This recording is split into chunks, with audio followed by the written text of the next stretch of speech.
Praise lord. મારું નામ Nancy Macwan છે અને હું અહીંયા આકૃતિ આર્ટ ગેલેરીની અંદર મિસ્ટર સંજય મસીહી એમની પેઇન્ટિંગ્સ જોવાને માટે આવી છું. જ્યારે અમે લોકો અહીંયા આવીને બધી પેઇન્ટિંગ્સને જોઈ રહ્યા છે ત્યારે it's not just a painting, એ એક બાઇબલના હરેક આપણા જીવન ક્રિયાઓને એ ડિપિક્ટ કરે છે.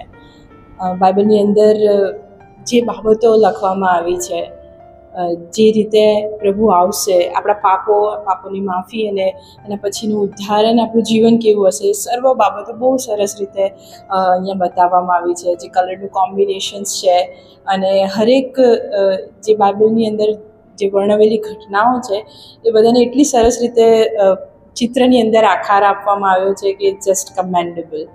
અને ખાલી એટલું જ નહીં કે પેઇન્ટિંગ્સ છે અહીંયા, પણ સંજય મસીહી સરે બહુ સરસ રીતે હરેક બાબતોને સમજાવે પણ છે કે જેથી હરેક પેઇન્ટિંગ્સને બહુ સારી રીતે આપણે સમજી શકીએ અને અર્થોને સમજી શકીએ.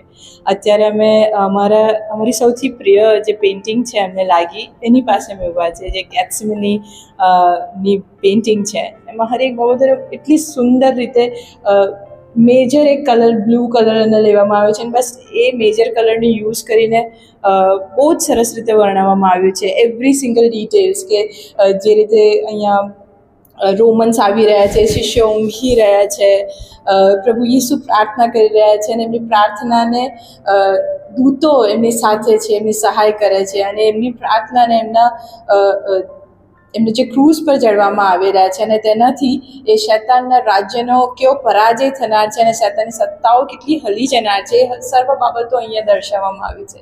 સો we just love this painting and we really appreciate your talent and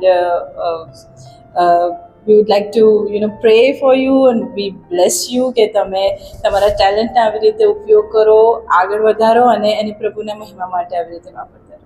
thank you so much. जो ये लास्ट का टाइम है जहाँ पे उनको और एक बैटल लड़नी है करके क्रूज पे.